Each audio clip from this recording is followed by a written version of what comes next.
Hi, welcome to the video. So today I'm going to focus on fifths and flat fifths. So just those two intervals. I'm not going to use them in a chord context as far as the power chord is a fifth.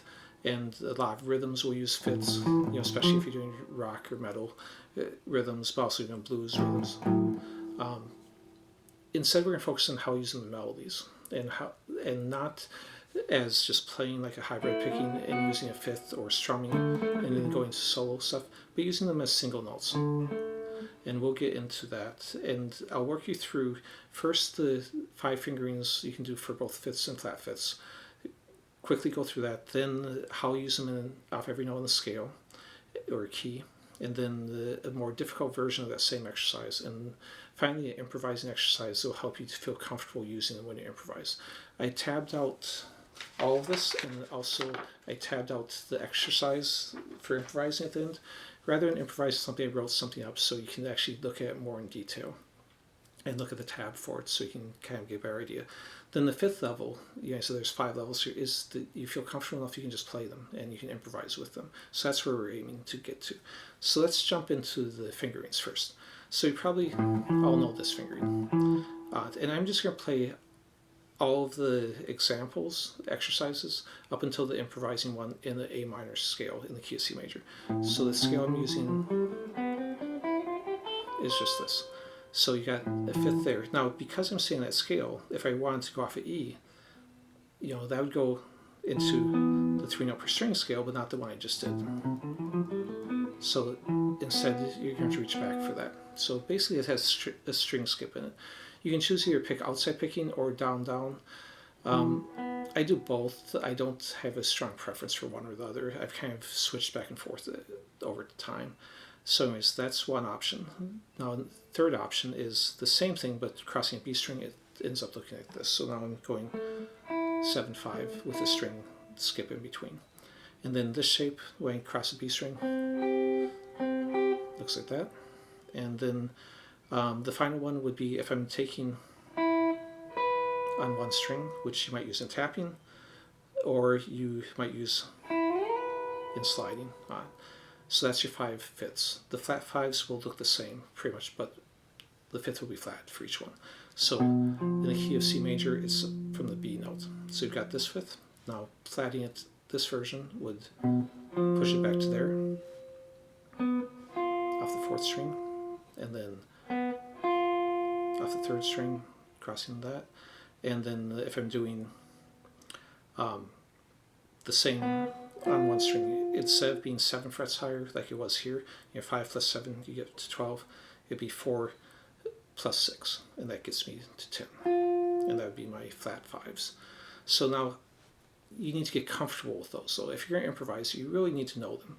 So even though there's tab up for this next part, try as much as you can to not look at the tab unless you need to. And all the tab for my videos can be downloaded on my Patreon page. Link is in the description. They're always free. You don't have to remember. So let's take this A minor scale, and I'm going to move through it in fifths. So I'll play here. And if you're not sure on some of these, if you have trouble visualizing what the next one is, I'm just going to go 1 note higher on each finger. So I did 5/7, then it's going to be 7/8. Then sometimes these string skips might be hard to visualize. If need be, you can count through the scale 1, 2, 3, 4, 5 to find the next note. And this would be a good exercise to work through every scale, just so you can feel comfortable. Now, on the tab, I didn't write the descending, but if you just reverse it, if I'm doing ascending, 5, 7, 6, 8, I can just go 8, 6, 7, 5. Again, I don't really want you relying on the tab anyways, so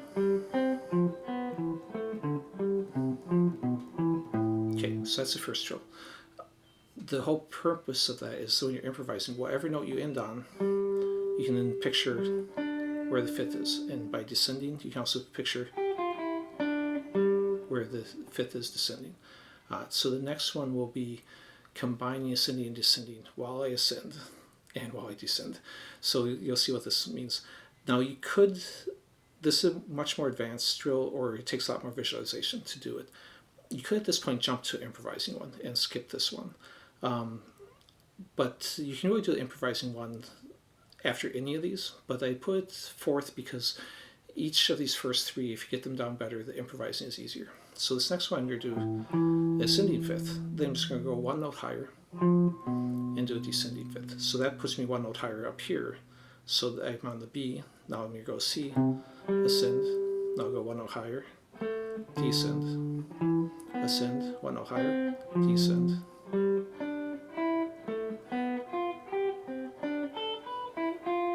I'm reversing it, same thing. So then one note higher from where I ended, and do the opposite. So I just ascended, so I'm going to go one note higher, descend, and then, sorry, I started to do this again, so too much talking, not enough playing. Okay, so then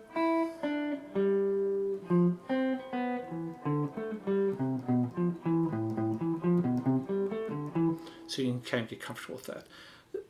That's much harder to visualize, but if you can do that, again, it'll just make it that much easier when you miss a playing to be able to actually pull out the fifth either direction from any point you're at.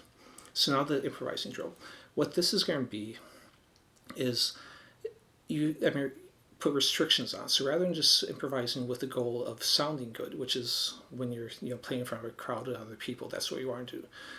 Sometimes in practice, I like to make an improvising drill that benefits a specific technique. So in this case, I want to work the fifths into my playing. So what I'm going to do is say, every time I want to pause on a note, if I want to pause on this A, I need to come to it from a fifth. So I can be playing this D and go to it with ascending fifth, or I can play this E and go to it descending fifth. So every time I pause, it has to have a fifth before the note I pause on. That way, it forces me to do a bunch of fifths and flat fives. But the warning is, because it kind of makes it a drill, it's not going to sound the best unless you really work at it, because there's no variety. You're always ending with the fifth or flat five, which makes it kind of boring in how it sounds. But the goal is to get comfortable with these intervals. So originally I was going to just improvise something, but I wrote something out this afternoon instead, so that you can kind of look at it in more depth on your own. So I'll go and play it. So I'm not going to stay in one scale now, but I'll stay in the key of A minor and C major.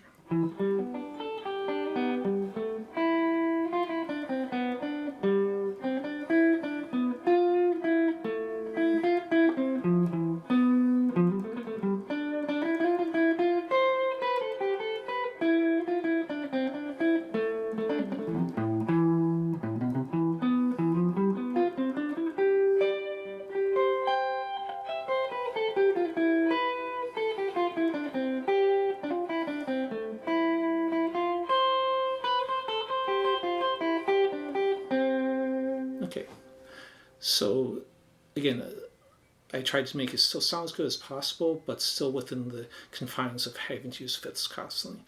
The hardest part was to make it sound like it came to end, which is why I kind of used that pedal group at the end of notes, because since I was ending on fifth every time, I had to try and figure out a way to make it sound like it resolved more for the final fifth than all the other fifths before that. So I'll go ahead and play that slow, then I'll show the tab. And the tab will include everything I've played so far. So I'm starting off with what's actually just kind of a minor 7 from E, and then I add this A note into it.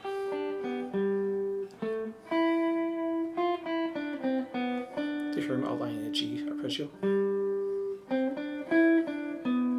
Here I'm outlining a B minor flat 5.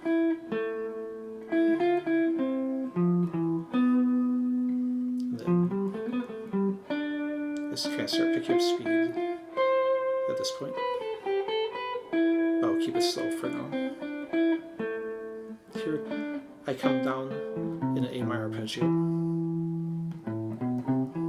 And this is just the same idea, shifted through 3 positions. Then do a sliding idea. Then you move down and do the same sort of sliding idea.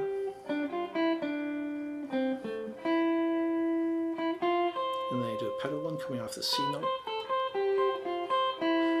But at this point I switch this pedal note to a G. So I get that fifth at the end. Okay, let's look at the tab. Alright. so the first line is the 10 different fingerings, 5 for fifths and 5 for flat fives. Next line is moving it through each note of the scale.